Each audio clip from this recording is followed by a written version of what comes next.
방금 읽은 우리 마태복음 5장 23절에서 24절 말씀을 중심으로 화해를 이루어요 라는 제목으로 여러분과 말씀을 나누도록 할게요. 여러분, 이 동물들을 본 적 있으세요?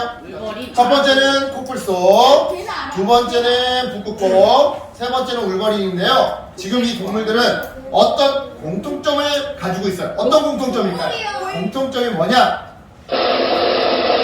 생김새와 다르게 화가 나면 아주 무섭게 변하는 공통점이에요. 실제로 코뿔소는요, 화가 나면 뿔을 땅에 문지르다가 뿔로 자기 영역에 들어온 짐승들을 향해 그냥 돌진해보자. 그리고 울버린.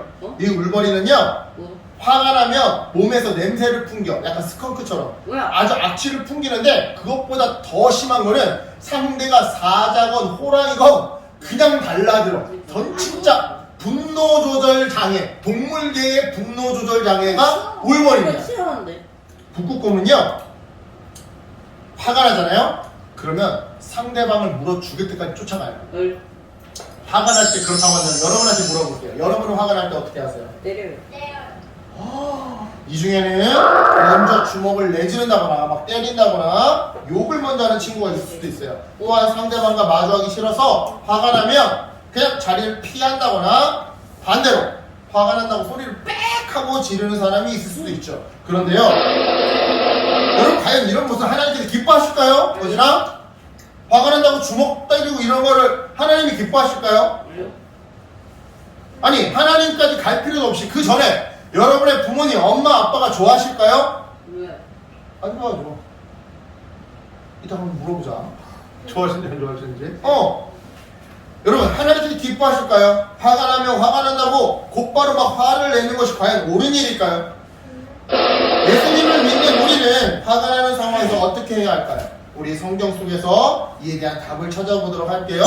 자, 여기 한 사람이 있어요. 이 사람이 있어요. 지금 보니까 알록달록한 채색 옷을 입고 있는데, 이 사람은 누구일까요? 채색 옷 하면 요셉이지. 채색 옷 하면 요셉. 네, 바로 요셉이에요. 요셉에게 형이 10명. 세봐, 10명 맞는지. 형이 10명이나 있었는데요. 문제는 요셉의 형들이 요셉만 봤다 하면 화를 냈더라는 점이에요. 이렇게 말이죠. 아버지는 요셉에게만 잘해주시고 더 예뻐하셔. 아버지께 달려가. 우리가 잘못한 일을 고저지라는 녀석이 아버지는 뭐가 좋다고 그러시는지. 그렇게 요셉을 오랜 기간 미워하고 싫어하고 은따하고 괴롭히던 어느 날, 형들은 결국 하지 말아야 할 짓을 해버렸어요. 그게 뭐냐? 아버지의 심부름으로 온 요셉을 애굽의 종으로, 그러니까 노예로 팔아 넘겨버렸던 거죠. 저 요셉을 팔아 넘기고 있는 거예요. 옷 벗겨놓고, 그죠? 네. 그 과정에서 형들은 아버지가 요셉에게만 입혀준 이 비싸고 좋은 채색 옷을 벗겨서 빼앗아서 찢어버렸는데요. 이렇게 해서 애굽의 노예로 팔려가게 된 요셉은요, 애굽에서 힘든 시간을 보내게 되었어요. 하나님, 너무 힘들어요. 저와 함께 해주세요. 저를 도와주세요. 이처럼 힘들다고 불평하기는커녕 오히려 항상 하나님께 기도하며 하나님을 붙들고 의지했던 요셉은요, 훗날 먼 훗날 하나님의 도우심으로 애굽의 총리가 될 수 있었고요. 나중에는 이스라엘 땅에, 그러니까 팔레스타인 땅에 기근이 들어서 이웃나라 애굽으로, 이집트로 식량을 구하러 온 형들을 다시 만나게 되었어요. 그리고 그 과정의 형들은 애굽의 총리가 글쎄 어렸을 때 자기들이 노예로 팔아 넘겨버렸던 요셉이라는 사실을 알게 되었는데요. 형들은, 이게 요셉이에요. 형들은 만약 요셉이 우리를 벌하면 어떡하지? 과거 그 사건을 복수하기 위해 우리를 죽이면 어떡하지? 라고 생각하면서 무서워 벌벌 떨었어요. 그도 그럴 것이 자기 친동생을 노예로 팔아먹었으니 보복이, 복수가 두려울 수밖에 없었던 거죠. 하지만 요셉은요, 형들에게 복수하지 않았어요. 무엇이든 다 할 수 있는 마음만 먹으면 지금 이 자리에서 병사들을 불러 형들을 다 죽이는 거는 진짜 눈 하나 깜짝 안 하고 할 수 있을 정도로 그 정도로 높은 자리에 있었던 요셉이었음에도 불구하고 형들에게 화를 내거나 벌을 내리기는커녕 오히려 형들을 용서해 주었던 건데요. 요셉은 형들에게 이렇게 말했어요. 형님들은 나를 해치려고 지난날 나를 노예로 애굽에 팔아 넘겼지만 하나님은 그 사건을 선하게 사용하여 주셔서 오늘과 같이 온 세상에 기근이 들어서 모두가 굶어 죽어갈 때, 그래서 팔레스타인 땅에 살아가고 있는 나의 아버지와 나의 형제들도 굶어서 죽을 위기에 처해 있을 때 수많은 사람들의 생명을 구원하도록 저를 이렇게 총리의 자리에 앉혀주셨습니다. 자, 여러분, 이처럼 요셉은요 자신을 애굽의 종으로 팔아버렸던 형들을 용서했어요. 그리고 하나님은 요셉이라고 하는 이 한 사람의 용서와 화해를 통해 많은 사람들을 구원하셨죠. 다시 말해 요셉이 형들과 화해하자 이스라엘 백성을 향한 하나님의 놀라운 구원 역사가 멈추지 않고 계속 진행되었던 건데요. 생각을 해보세요.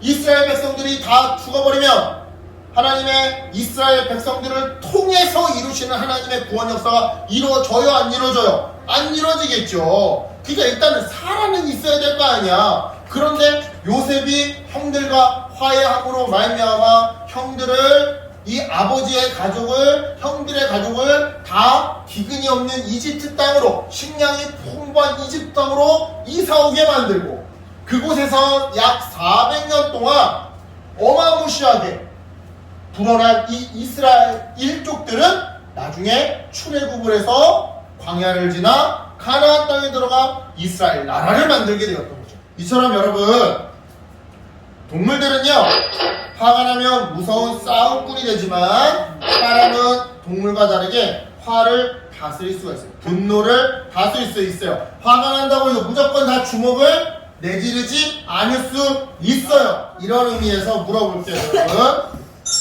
이런 의미에서 보세요. 한번 물어볼게요. 여러분도 요새처럼 화를 풀고 참고 화해를 해본 적 있으세요? 우리가 아까 읽었던 마태복음 본문 말씀에서 예수님은요 형제와 화목하게 지내는 것을 매우 중요하게 여기셨더랬어요. 그래서 형제와 안 좋은 일이 있었거나 싸운 일이 있었다면 예배드리기 전에 먼저 화해부터 하고 다시 돌아와서 예배드리라고 말씀하셨죠.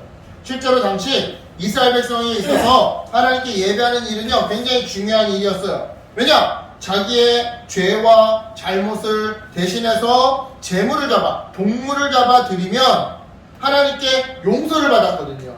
그래서 사람들은 하나님께 예배를 드리려고 죄의 용서를 받기 위해서 머나먼 곳에서부터 몇 날 며칠을 막 3박 4일을 5박 6일을 그렇게 걸어서 예루살렘 성전으로 오곤 했던 건데요. 그런데 예수님은 이처럼 중요한 예배에 앞서서 먼저 이웃과 화해하라고 말씀하셨던 거예요. 즉 고생해서 예루살렘 성전까지 왔는데 그 길을 다시 돌아가서 화해부터 하고 다시 예배드리러 오라고 하셨던 거죠. 그렇다면 예수님은 왜 이렇게 말씀하셨던 걸까요? 하나님께서는요 우리가 하나님께 예배드리는 것만큼 아니 어쩌면 예배드리는 것보다 더 이웃과 친구들과 형제 자매들과 가족들과 화해하는 것을 더 중요하게 여기시기 때문이에요. 다시 말해 하나님께서는 예배 때 우리가 드리는 어떤 제물이나 헌금이나 기도나 그런 것들 헌금보다 그런 것들보다 그것을 드리는 사람의 마음과 자세와 태도와 무엇보다 평상시의 생활 모습을 더 중요하게 보시더라는 것이죠. 바로 이러한 이유 때문에 화가 난 마음, 속상한 마음, 서로 미워하는 마음을 가지고 예배드리는 것을 하나님께서는 기뻐하시지 않으시는 거예요. 왜요? 예배드리는 사람의 마음, 자세와 몸가짐이 벌써 악한 분노로, 짜증으로, 졸림으로, 지루함으로 가득하거든요. 예배드리러 온 사람의 지난 한 주 동안의 삶이 분노와 싸움으로, 욕으로 가득했거든요.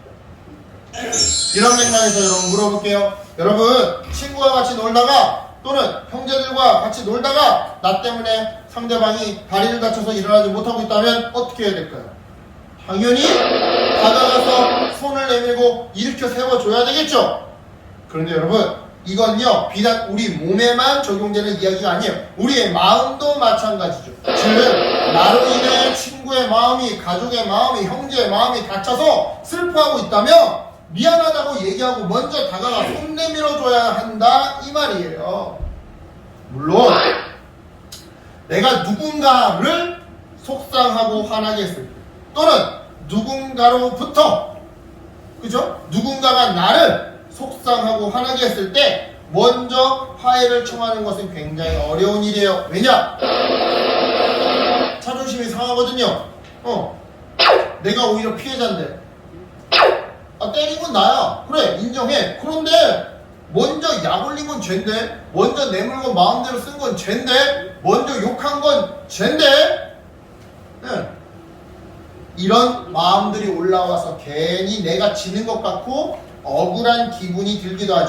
하지만 여러분 먼저 손 내미는 사람, 그 사람이 바로 하나님의 사람이고 나중에 하나님의 큰 축복을 받으면서 요새처럼 하나님께 크게 쓰임받는 사람이 되어요.